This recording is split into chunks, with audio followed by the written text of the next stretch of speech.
Here's what Pochettino told Andres Cantor, quote, "For me, it's about winning. I think if you don't win, what does it matter? If you are second, nobody ever remembers.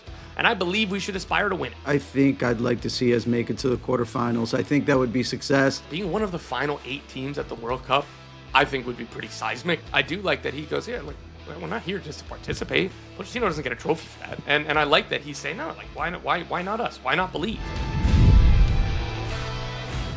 What's going on, everybody? Welcome back to Inside American Soccer. I'm your host, Tom Bogert, and as always, I'm joined by my friend and one of the greatest players in U.S. soccer history, a veteran of 3 World Cups, former U.S. U20 World Cup and MLS head coach, Tab Ramos. We are coming to you a few days after Thanksgiving here, Tab. I hope that your Thanksgiving went well. What was your favorite dish this year? Did you have any fun stories? And do you incorporate soccer into your Thanksgiving day in any way? Well, soccer is always part of the picture, right? But Thanksgiving was excellent this year. You know, we had the whole family over here. Obviously, my son Alex, who you know really well, was over with his little one, who's not walking yet, but we already have him with the ball, so he's already pulling the ball back. So we're doing a little bit of that, and then obviously comes the food. I'm a big stuffing guy. Like you always have to pick something, right? Everybody has something. It's either, but for me, it's definitely stuffing. That's my thing. And then I'm an apple pie and ice cream guy at the end. So that's sort of my things for Thanksgiving. And let me guess, you go for a run after, just rather than while the rest of us continue eting. You're like, I need to get the stopwatch out and do a couple of hill sprints. No. The run is in the morning as soon as the day starts. Yeah. Oh man! And how quickly do you get Christmas lights up? Right away. Tree? Right after Thanksgiving, you spend a couple days, trying to decorate the house and all that stuff, getting the tree up. Yep. Yeah, I try to have a strict rule of not doing it before Thanksgiving. It's a push and pull with my wife. She likes to have it up pretty quickly. And by the way, I'm sorry I missed your game. Alex happened to be sick. He was going to be out of town. That's why he wasn't going to play. Yep. And then he was sick, so he had to come over. But next year we'll definitely be there, both of us. I'm looking forward to that. Yeah. So I'll tell the guys not to go out too much on the night before. We had a good time though. Always fun to play soccer and see some old college teammates, some old club teammates from back in the NJSA days at your club. So always warms my heart to see guys. Now we had a couple little kids running around too. Usually it was when we're in college days and everybody's showing. It's funny to watch us all put on a few pounds and get a little bit slower every year, but still enjoy it all the same. On today's show, we're gonna dive into the biggest U.S. men's national team performances or absences this weekend at their various clubs, including Christian Pulisic sitting out this weekend against Lazio, Weston McKennie playing right wing back again for Juventus, and Tyler Adams scoring one of the goals of the season in the Premier League for Bournemouth. We're going to look at MLS Cup 2 with Sebastian Berhalter's Vancouver Whitecaps advancing to the final. They will go to Miami to play Lionel Messi's Inter Miami. I'm going to let that sit there. It is Brian White, New Jersey, Mario Gomez against Lionel Messi. It's what we all wanted to see. Also, Thomas Muller in that game. In honor of MLS Cup, Tab and I are going to give our best 11s for the U.S. men's national team, only using MLS players. I think we have a couple of disagreements. I'm very excited for that. We'll go inside the locker room as always, where Tab gives us his inside story of waiting for a World Cup draw, both in his playing days and as his coaching days, with the World Cup draw coming up on Friday. On Friday, sometime hopefully very quickly after the World Cup draw, Tab and I are going to do a special episode reacting to the group that the United States draw. We're very excited for that, and that'll be on your podcast feeds, hopefully a few hours whenever this draw ends, because, Tab, we know that there's going to be a lot of pomp and circumstance when it comes to FIFA and a World Cup draw. They say the draw starts at 12, so maybe it'll wrap up by 8 or 9 p.m. Eastern time and sometime in the middle of the night for the European teams, just trying to find out what their groups are. Lastly, we're going to go inside the notebook and finish out with a big question, which is teed up by Mauricio Pochettino, who he said believes the United States can win the World Cup. We're going to break that down and much, much more. But for now, let's start with the weekend that was for the U.S. men's national team players at their clubs. And first up is somebody who didn't play, Christian Pulisic. He sat out this weekend. Per Gazzetta, Pulisic felt a slight muscle problem during training, and AC Milan were taking no risk. So he sat out of the club's 1-0 win over Lazio. Tab, injuries are always going to be part of this. Pulisic does have decent injury kind of record. It hasn't been too bad in recent years. There was times at Dortmund or Chelsea where it felt like he was either in and out. But particularly after Pulisic listened to his body and said, hey, I need this summer off. I can't play at the Gold Cup. And he got that summer break. Is there any worry that some more little muscle injuries are popping up for Pulisic? Yeah, I would be worried a little bit. I think he's been playing for a long time now consistently, which is a great thing. But at the same time, I think sometimes it makes me question a little bit of the durability of our American players when they go overseas, because we really haven't had too many who have been consistently playing 90-minute games. 35 to 40 games a season. So I would worry a little bit, but at the same time, Christian's having a great season at Milan. And I think they're being a little bit careful. So hopefully they're going to manage him and bring him along, and he'll get stronger as the season goes on. And knock on wood that he'll be ready to go when the World Cup starts. Yeah, it is a good point about, key crucial players, and we have a lot of players that are playing a lot of minutes, and we're going to talk about McKennie soon. But Pulisic, more than anybody else, is at a big club where if he's out of the lineup, like, that's huge news, not just for U.S. national team fans. That's huge news for AC Milan fans. He has been their best player, and while we talk about his durability, it really is only fair to say over the last 2 years, his first full season with Milan, he played 36 of the 38 Serie A games, and last year he played 34 of the 38, and playing all the time in the Europa League and Champions League. So for Pulisic, he has been extremely durable over the last couple of years.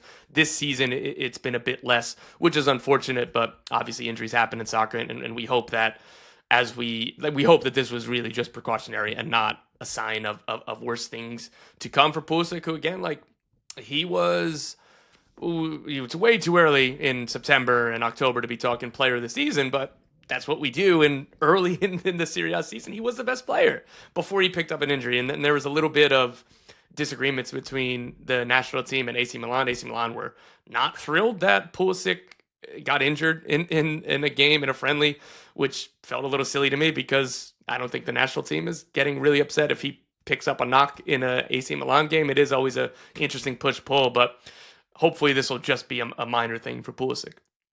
Yeah, without a doubt. I think that hopefully that's all it is.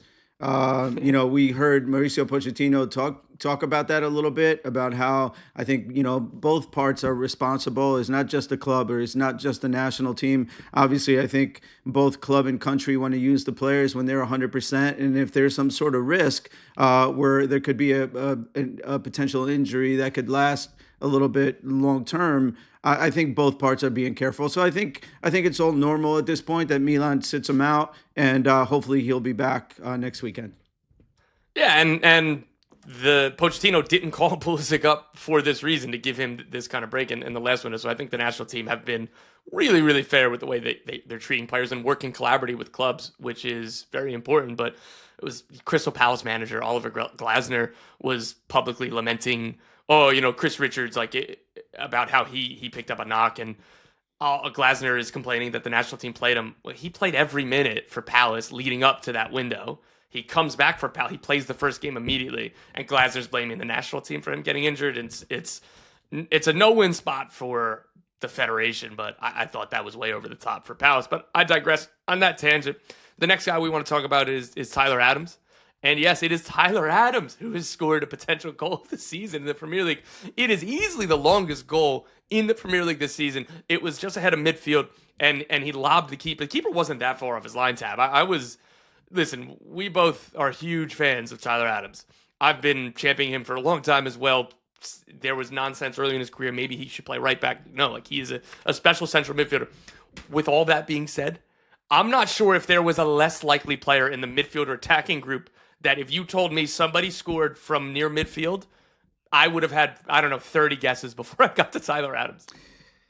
Yeah, I'll start with this. First, about a few weeks ago when we were talking here, we told a little story about Tanner Tessmann, and we said how Tanner Tessmann could play anywhere, including center back, right? And here we are a couple weeks later, and he's played a couple games as center back. And then last week, we decided to talk about Tyler Adams. Right, and we talk about Tyler Adams, and here he goes. He goes on the field, scores an amazing goal. I agree with you about, maybe that's the least likely player to score that type of goal. But at the same time, it goes to show the type of confidence that he's playing with, right? Because not everybody will even look up for that. We'll just, sometimes people will think of Tyler Adams and will think about the guy that just wants to complete passes and get rid of the ball. And the fact is, Tyler Adams is a very confident player, and he's always looking for that through ball. We've seen him hit some long balls to forwards coming through, some diagonal balls. And now in this case, looking at the goalkeeper off his line, and I mean, he scored a great goal. And although I would say he's one of the least likely, I'm honestly not surprised because he's just getting better and better. The move to Bournemouth has been so perfect. He's continued to develop and being able to play as much as he has, like his body being where it is really, really encouraging. But the development side, like you said, Tab, like I think he's grown on the ball since he's got to Bournemouth. When Tyler was at the Red Bulls before he went to Leipzig, which, he was very clearly destined for a European move, and there was plenty of suitors. Bournemouth really, really wanted him. This was when Eddie Howe was the coach, and Eddie Howe's now at Newcastle. And they really wanted him. And they could have afforded the transfer fee that ended up, and Leipzig would have had the inside track because of Red Bull Global and all of that.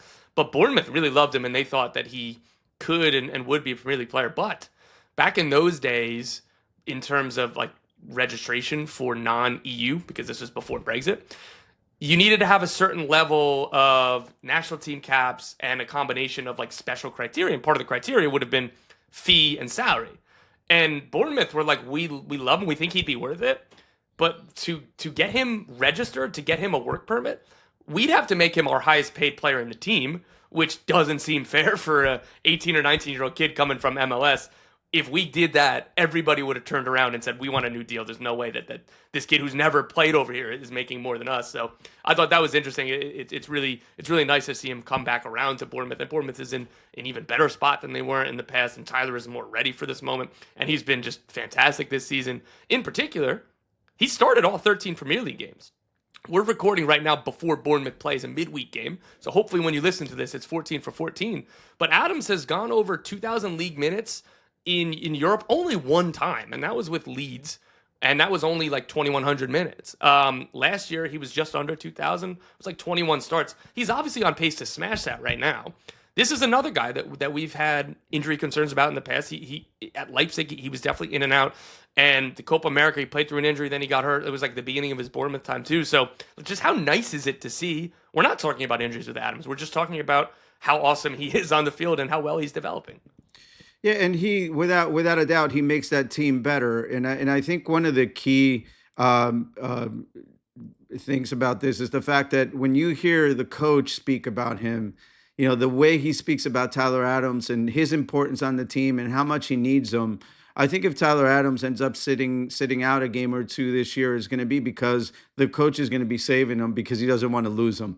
I think he's that important to this Bournemouth team. Of course, he's not the most talented player on the team, but he really is the glue in the center of the field that keeps that team together. And at the end of the day, this is an important EPL team. This is not a bottom of the league type team. So I think he's in a good scenario. He makes that team better, and likely, he and Christian are the most consistent players we have overseas. And I'd throw Richards in as well. And I said this last show, and I'll probably say it 1,000 more times for the World Cup. Those three players are the most important for the United States at the World Cup, and we're going to focus on them because that's who should be focused on, because they're going to be the ones that determine whether it's group stage, knockout, or how far in the knockout rounds that they go. And as long as Pulisic is healthy, I have no doubt over his form, given what he's shown at AC Milan over the last 2.5 seasons. And Adams, the way he's playing right now. If Adams didn't play a minute but was fit for the World Cup, I'd still trust that he would be really good. But it's even better to see what he's doing right now for Bournemouth. And long may it continue. Another player that's playing a lot of minutes, but maybe not quite at a consistent position, is Weston McKennie. That is his story at Juventus. He played right wing back this weekend again. And they, like, the national team does play with wingbacks. They do play the 3-4-2-1. His versatility is both an asset and unfortunate because he's going to keep getting moved around. It's been part of the story of his career. Like, same thing has happened with Tim Weah, because that they are so intelligent and malleable to play different spots. They keep playing different spots, and maybe that hurts their long-term development or ability to just focus on one spot and continue to get better. So this season, he's played most of his Champions League games at wingback, and he started all 5 Champions League games for Juventus, which is really cool. He started 8 of their 13 Serie A games, so he's a key regular starter for them. But every game, it seems like it's a different position. He's played central midfield. He's played left wing back, more so right wing back. He's played a little bit more advanced. So what is his best position within this national team? Well, I still have to say that his best position is going to be that 8 role. That's where he plays best. That's where he gets box to box. That's where he's hard to track. That's where he wins balls. That's where he becomes just a pest to other teams. And that's really what he does best. It's just eat up the field as much as he can. Can he play that wide role? Obviously, at the end of the day, that's what Juventus is doing, right? So he can. And for the U.S. team, will he ever play there? It's unlikely, but he can. And so you never know. I think that'll depend on the opponent. It'll depend on the result in certain games. And I think this last few weeks give Mauricio Pochettino another weapon because it gives him an opportunity to say in a certain game, if he has, Tyler Adams and McKennie in a game, and the game is getting rougher, we have to defend a little bit more. It gives them an opportunity to say, hey, I can add a midfielder and move McKennie wide and put him at that wide position. Now we have 5 in the back, and that's pretty solid. So I like it. I like the fact that he's getting moved around. Obviously, he's a great all-around player, and he can help anywhere. At the end of the day, I still think he's our best number 8, but obviously it's another good weapon for Mauricio Pochettino. Yeah, the versatility is good. It's unfortunate. But I think that the 3 at the back is the optimal formation and game model for the vast majority of players in this pool. One that it isn't is Weston McKennie, because I don't think that he's quite like, if you play him as one of those dual 10s with Pulisic, I think he could do that, but you'd rather have somebody more creative in that role than like a box crashing player. And he's best as an 8 in a 4-3-3 where he has 2 players rather than where he's a double pivot because of that engine, that motor, and that feel for the game where he knows how to make those late box crashing runs and pick up space rather than I'm going to hold this double pivot and I'm going to control this area. Like, he's best when he's hunting and moving around, and it's more difficult to do that in a double pivot. So while this formation for the greater good of the squad is the best, it is unfortunate that McKennie, it's a little bit awkward, and we're going to keep having these discussions about, is he the right fit? Is he the right partner for Adams? Like you said, Tab, depending on what the opponent is, depending on whether we're expected to have the ball or we're expected to be in transition, depending on who they're playing. So Weston McKennie is going to play a big part for this team. It's just, it's not like when we're talking about Richards, Adams, and Pulisic. It's like, okay, starting center back in the back 3 in the middle. Okay, starting as one of the double pivot for sure. Okay, starting as one of the dual 10s off the left side so he could cut in a little bit more, where it's just kind of obvious and you know what you're going to get. McKennie's going to be more where what does the opponent give us? What does the other players on the field give us? And how is his form? And how is his, I guess, ability in that midfield to prove, hey, like, I am the best partner for Adam. So that's going to be a long-running discussion and something that we keep going to. But some quick hits here from this weekend that was. Patrick Ajimong scored for Derby County. I believe it was his first non-headed goal since he joined the championship club. So that's always nice to see. I think that he's going to be in the mix for the World Cup squad. So is Ricardo Pepi, who scored for PSV, a bicycle kick. Maybe it wasn't the prettiest, but a goal's a goal, and that's what he's best at. Balogun played 85 minutes in Monaco's big upset win over PSG.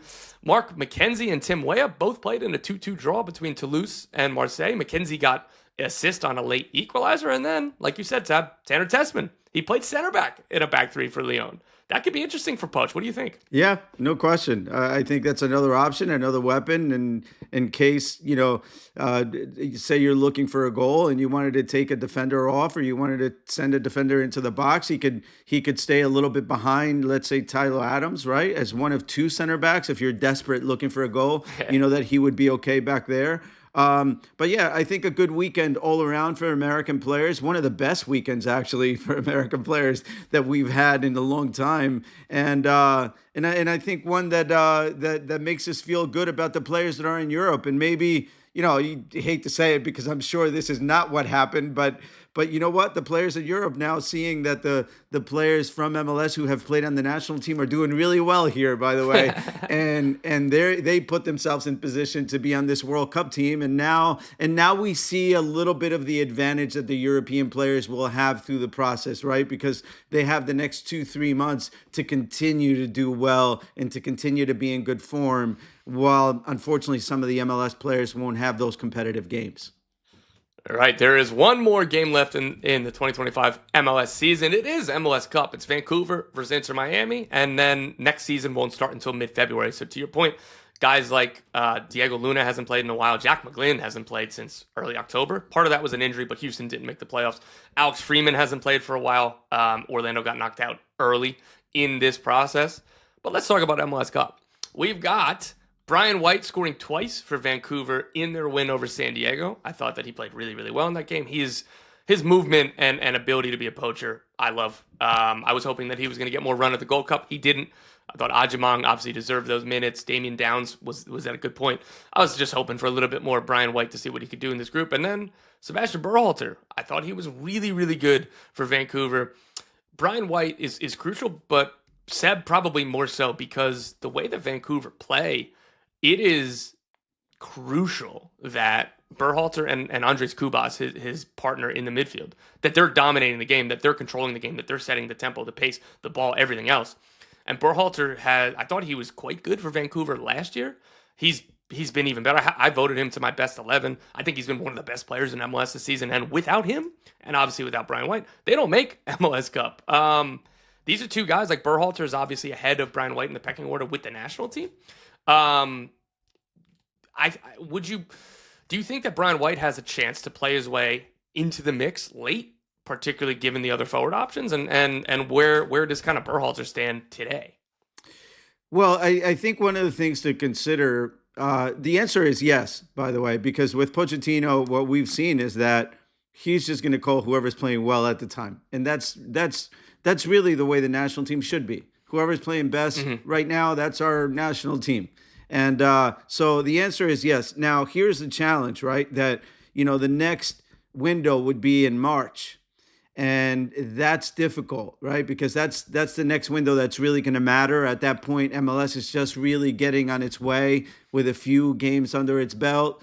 And so I'm not sure that Brian White will have a fair, hate to say it, but I want to call it whether he'd have a fair shot. And that's the only way I can say it, really, because he's only going to have a few games under his belt at the time, and we're going to need, I'm sure Pochettino is going to go for guys who have been playing consistently and who are in good form. I agree, and that's why I think that I wouldn't call it likely that Brian White makes a World Cup squad, but if next year starts and I don't know if they play 15 games by May or 13, whatever it is. If he has like 12 goals in 13 games, or give or take something in that, depending on how Ajimong, Pepi, Downs, Sargent, name anybody who isn't Balogun, really, Haji, right? If there's only like one of those guys that is a lock with Balogun, like I think Brian White, if he's in the most form of all of the other guys, like I think that he's got as much chance as anyone else. And there's a possibility that Pochettino brings 4 center forwards as well. So, again, it is contingent on a lot of ifs. And don't forget injuries, right? Because those can happen, and those do happen, and sometimes they happen to the best players. So he's definitely in the picture. And obviously, I think we all root for him, not just because of the jersey connection, but I think because he deserves it. He's had a great season, and maybe he deserves to go. Yeah, and the Red Bulls traded him to Vancouver. I believe that was like 2019, 2020, whenever it was. They've been trying to replace Brian White ever since, unsuccessfully. So the Red Bulls are certainly kicking themselves for not quite looking in the backyard. Brian White has been awesome, and I can't wait for this game. I'll be there. It'll be a super fun one between two really good teams. But right now it's time for a break. We're going to be right back with Tab's Inside the Locker Room story about the World Cup draw, both as a player and as a coach. And we're going to give our best 11s for MLS players in the U.S. national team. But please rate, review, and subscribe to Inside American Soccer with Tom Bogert and Tab Ramos, wherever you get your podcasts. Again, giving a rating helps us a lot. We'd be very appreciative. So thank you very much for that, and we'll be right back. All right, we're back. And in honor of MLS Cup this weekend, we wanted to give our best USMNT MLS lineups here. So, Tab, I'm going to go first. You can tell me where I'm an idiot when you go. I'm I'm going to keep it in a 3-4-2-1. I did think about doing a different formation, but I actually think that the 3-4-2-1 is the best collection of MLS American players right now. So Matt Freese in goal, that's an obvious one. A back three of Tristan Blackman, Miles Robinson, and Tim Ream. The midfield four of Freeman at wingback, Roldan and Berhalter as the midfield duo, and then Max Arfson at left wingback. The attacking midfield line I struggled with. I think it's Diego Luna, and I went with Jack McGlynn as the other. But you could say Georgi Mihailovic, Paxton Aronson. There are a number of other options to replace St. McGlynn. We haven't seen him for a while. And then up top, for me, it's Brian White, New Jersey Mario Gomez. Give him the nod. And that's where I go. Tab, what about you? Yeah, I think mine is pretty similar. We have a couple of different ones. Freeze and goal. Again, a back line of three, but I put Freeman as the right-sided center back. Only so I could add Harriol at the right side. So my three in the back would be Freeman, Tristan Blackman, who's had a great season, and you know he's one player that has impressed me for the last 5 or 6 years. Really, he's been consistent. He's a solid defender. He's a good defender. He can play, understands the game, all of that stuff that you want as a coach. Miles Robinson would be the other one. And then across the middle, the four would be Nathan Harriol on the right side. I think you and I differentiate a little bit because maybe our approach on how we want to win the game, right? Roldan and Berhalter in the middle just because they deserve it. They both had a great season this year. And then Max Arfson on the left, I would say the same for him. Really deserving of those and hard to pick someone else. And then on the attacking role, I'm a big fan of Georgi Mihailovic. I mean, he's just a great player. I know he's had a few difficulties in life the last, year and a half, 2 years, but he's a great player. He's a winner. And he's one that playing right behind the forward could really do wonders. And scoring goals and getting assists. Diego Luna, because you want that attitude in the team, and he also goes to go hard. And for me, I'm sorry to say you'll disagree with that, but I pick Jesus Ferreira because Jesus Ferreira for me is just a great player. He's the type of 9 that I like that could come into midfield and receive and sort of be hard to track. So that would be my 11. No, that's an interesting shout. And so Jesus Ferreira over Jordan Morris for you? Yes. Jordan Morris and I love Jordan Morris. And I remember the day, Jurgen and I brought him up for the first time in Stanford, to practice against the national team. And then Jurgen was like, "Who's that guy?" I was like, "Well, he's on the U20s." I like Jordan I like Jordan better coming from the left. Me too. So if I had a position for him on the left, that would be my guy. But I think as a 9, I like the withdrawn striker type like Jesus Ferreira. A lot of creativity in that front three. Yep. Jesus Ferreira, how many games did he start at the last World Cup? It's funny how quickly he really fell out of the pool. But it's just always interesting to look back at some of these rosters and stuff. And, in that moment, I thought that was the right call. I know that it was a bit controversial, but it's been a little while since he's been in the mix. Let's go inside the locker room where Tab tells the stories from his playing or coaching days. And today, we're going to focus on the World Cup draw because we've got a World Cup draw coming up on Friday. So, Tab, both as a player and as a coach, what was it like in these days or moments leading up to a World Cup draw? It's there's a few nerves because obviously you're always going to be judged at the World Cup by results, and sometimes inevitably when you're not the best team in the world, inevitably you want to get a little bit of luck when the draw comes out. So I do remember as a player in 1994 thinking, okay, we're the home team, so we're likely going to get a great draw, right? And we ended up getting 2 Europeans and probably the best South American team at the time.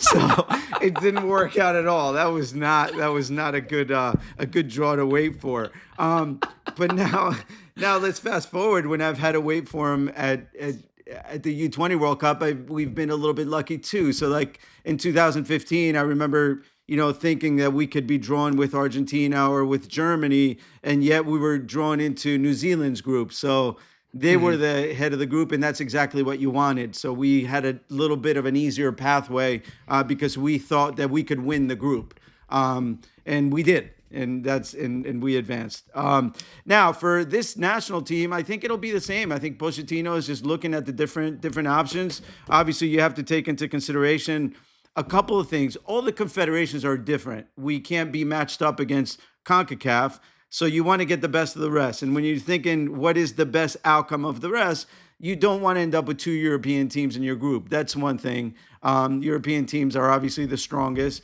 And then when you look at the rest of the confederations, you look at a little bit of the, let's say the sort of the psychological profile of the teams, and then the way they play, the team functions. Those are both things to look at. But I think the psychological part is really important because, I can tell you, without going into a long conversation, but I can tell you in CONCACAF, sometimes when you play World Cup qualifiers, you're playing against teams where if you're not playing great, just keep everything in front of you because you always feel like at some point the opposing team is going to give you something. Right. And that's a way to psychologically profile another team. You know that at some point they're going to just take that risk where they're going to make a mistake and you can punish them. And maybe you can win the game by not just doing well, but by not hurting yourself. Right. And you're just waiting for the opportunity. So it's not different against these teams. Right. So when you look at the Asian Confederation, you're looking a little bit more at teams that maybe don't have that physical strength necessarily, but they're very organized and they're technical. And and when you're looking at African teams, it depends on where from Africa. If you're Northern Africa, well, first of all, we don't want to see Morocco because Morocco knock us out of everything, right? So, but Olympics and U20 World Cup and U17 World Cup, yeah, so 3 in a row. Let's not do the Morocco thing this time. So yeah, we don't need it at the World Cup. No, let's not do that. But you look at the Northern African teams; they're a little bit more tactical, right? And then when you look at the Central African teams like Ghana, or in this case, Nigeria is not there, but teams like Ghana, they're like organized, they're skillful, but they can also match up with you on that back and forth transition game. Those are tough teams to play. And so, yeah, obviously the South Americans, I feel pretty good about only because we've just played Ecuador and we just played Uruguay and Paraguay. So we have a pretty good feel. So Pochettino would be able to put a roster together that I think matches a little bit with that. So I think a lot to think about when it comes to a draw is not just the teams that you get, but the style that they play will sometimes influence the players that you pick. Yeah, I think that's interesting, very interesting. Whether like those last kind of handful of guys, whether you feel like you need somebody more technical or somebody more physical, or again, whether it's we're going to bring a 4th center forward instead of a 6th or 7th winger kind of thing, or an extra center back kind of depending on how things shake out. When we're looking at this potential draw, so to your point of the pots, for those who don't know, by the FIFA rankings, you get broken into pots. So pot 1 is supposed to be the best teams, and that includes the hosts. So Canada, Mexico, and the U.S. are in pot 1. That means there is no chance in the group stage of getting Spain, Argentina, England, Brazil, whoever, right? Those kind of top teams. Pot 2, there maybe like pot 2, it's going to be a really, really good team. If we're looking at it, like maybe Australia, maybe Senegal are 2 teams that you'd favor over rather than getting Colombia, South Korea, Ecuador, Switzerland, Uruguay. But I'm just assuming for pot 2, it's going to be a really, really difficult game, as it should be. It's the World Cup, right? Pot 3 is where the draw can either go from we got a lucky path or, oh my God, we're in the group of death. Because in this pot includes Norway, who I don't think really anybody wants to see in that 3rd pot. But it also includes Uzbekistan. And again, no disrespect to this country, but would you rather play Norway or would you rather play them, right? Would you rather play Scotland? Would you rather play Paraguay? I think that is the biggest difference in the pot, and depending on who we draw in pot 3 is going to be a difficult one. And then in pot 4, it's still to be determined for about 6 of those, depending on the playoffs that happen. But there's some good European teams, including Italy, that are in that playoff, and Italy going to be a pot 4 team if they qualify for the World Cup. So pot 3 in particular, but also pot 4, if you get unlucky, you can really quickly end up in the group of death. No question, but we have to remember too, this is a World Cup. This is the biggest World Cup ever. So there's 48 teams, and there's 2 teams plus, is it 8 third place teams that go through. So I think I think at the end of the day, we're gonna get a draw that we're happy with. Being a pot one team makes a big difference in a World Cup. Yes. And we should, without question, get out of the group. So I'm not concerned so much. So I think our team will be fine through the first round.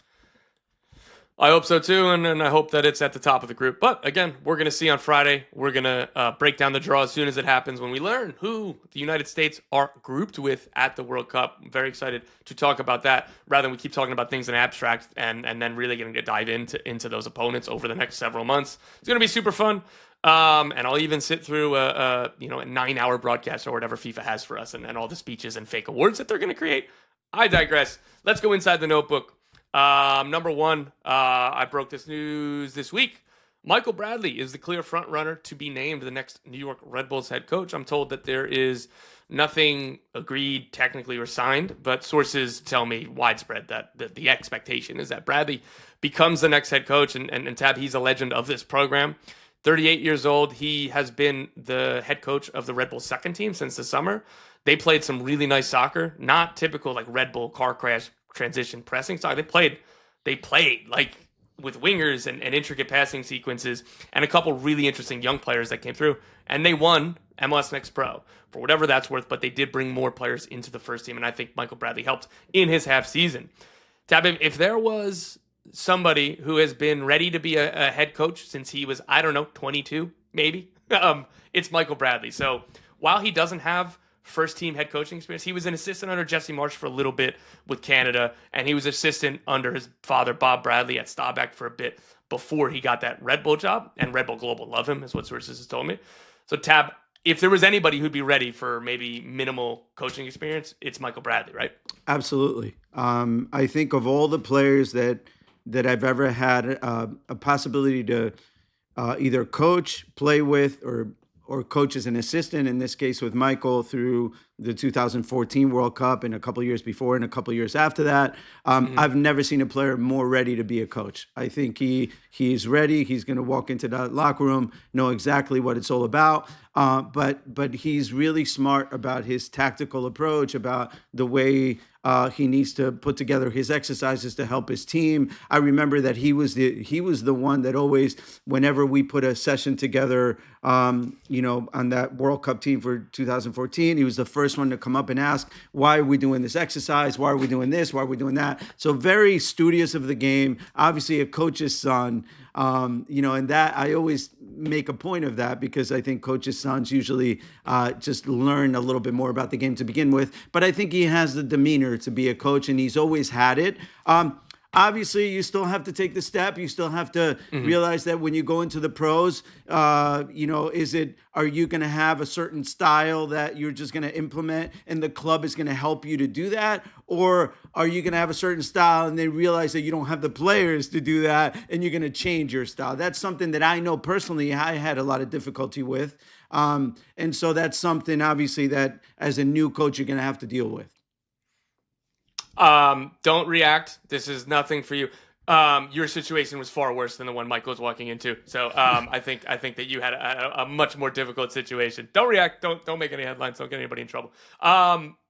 Going back to that, he would ask, like, I've heard that, like, you getting to live that with Michael in those sessions when he was at the end of his career at Toronto, when Greg Vanney was the manager, he was in coaches meetings because he knew that he wanted to be coach at some point. Again, as you said, he's like a coach on the field.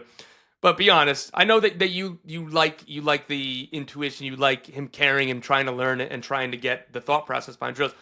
Was there ever any days where you're like, dude, I'm just tired. Can I put down the cones and just do the drill? Can I just do this? Do you need to be part of the? Can I just put down the cones and be quiet for a second? Or was there any days like that? Well, I remember one day in Chicago, it wasn't necessarily about tactics, X's and O's, but we were playing. It was a fun day. It was the day before the game, and we're at like Chicago University, one of these universities downtown in Chicago, and we were just doing soccer volleyball, and so I happened to, as an assistant coach, I happened to be the referee, and man, what a bad job I had. Michael was playing that game, and if the ball was like this much in or this much out, and I didn't make the right call, man, he was all over everything. It was tough. It was tough to ref the game. But I have to say, he's that detailed. You know, that's to me was just an example of how he wants everything to be perfect. And I think this is why he's going to be one of those coaches that's really going to be dedicated to his team. I think so too, and I'm looking forward to it. And a warning to any Red Bulls players or staff that might be listening: be careful of those soccer volleyball games. All right, a second one. The United States are in talks about potentially hosting the Copa America in 2028. This would be the third time in 12 years because they hosted the Centenario in 16, sometime around then. And then they hosted the most recent Copa America. The final didn't go great. There was security concerns throughout the tournament, but Copa America might be coming back to the United States. What would that mean? And obviously that would mean that the United States get to play in it, which I think is more important than anything else. So I think that'd be pretty fun for the US, but I can't lie to you and say that I'm not a bit surprised given how things went in the last tournament for so quickly that they were ready to maybe come back.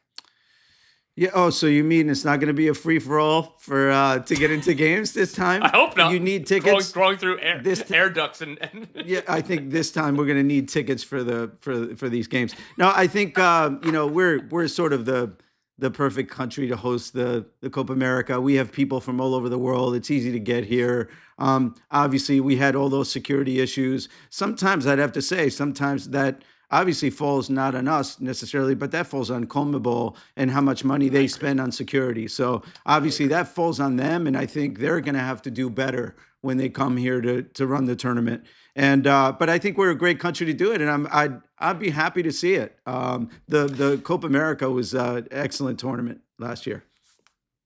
I agree. So selfishly, as a U.S. fan and as an American, I would love for this to happen. I will say though, if I was South American, I would be pretty furious because what other motivation for CONMEBOL than money for this? Like we talked about the security concerns. It is cool for expats who are South American who live in America who get to see their teams and maybe wouldn't travel to Chile or Peru or Uruguay or Colombia, whatever. But that's nice once in a while. For the United States to host 3 in 12 years. I think that's a bit of a slap in the face to the club, to the federations, to the people, more so than anybody else. That hey, if you live in Buenos Aires, you have to travel to New York City if you want to see. And guess what? That's not cheap. And I don't know. I think that these games should be being played within their home federation, particularly given how awesome the crowds are in South America and the passion and everything else. As a fan, it'll be cool to maybe go to games or see the United States play, but I don't know. I'd still rather it be play. I'm a traditionalist in that way. Wait, you're saying this could be about the money? Wait, no. Well, so let's look at the next World Cup where we have Uruguay, Argentina, Paraguay, Morocco, Spain, Portugal. I mean, it's getting crazy, but I do agree with you. It sure is. Really quickly, this last one. Matt Freese, Max Arston, Freeman Richards, and Malik Tillman nominated for U.S. Men's Player of the Year. Who's your fifth? For me, it's Chris Richards. Winning the FA Cup with Palace. Same. That's an easy one. I agree. Pulisic not nominated. I don't know how many more times that's going to happen. But played the Gold Cup. I guess was the federation's point. But we time for another really quick break. We'll be right back with our big question of the week with Mauricio Pochettino talking about winning the World Cup. All right, we're back, and we got some big questions to talk about because last week, U.S. national team head coach Mauricio Pochettino gave an interview with the legend Andres Cantor for Futbol de Primera, and he has big hopes for the World Cup. He's even talking about winning. Here's what Pochettino told Andres Cantor, quote, "For me, it's about winning. I think if you don't win, what does it matter? If you are second, nobody ever remembers. And I believe we should aspire to win it." That's what he said in the interview that was published last week. Tab, let's hold the questions on potentially the United States winning the World Cup. It was only 3 months ago where there was a fear that they were going to get grouped at the World Cup and Pochettino wasn't going to be the coach. So Tab, what is success for the U.S. national team at the 2026 World Cup? Well, if the question is just that, just to focus on what success would be for us, I think I'd like to see us make it to the quarterfinals. I think that would be success. I think that would be proof that the investment that was made on Pochettino was the right investment. And I think in general, the country will go crazy if our team makes it all the way to the quarterfinals. So I think for me, to sum it up, just it would have to be quarterfinals. So I'm with you there. There has been talk about semifinals or bust, and I think that's more optimistic. Making the quarter, being one of the final 8 teams at the World Cup, I think would be pretty seismic. I think that would be a success. It's one of those weird ones where, so in 2022, round of 16, I thought was they didn't underperform, but they didn't overperform.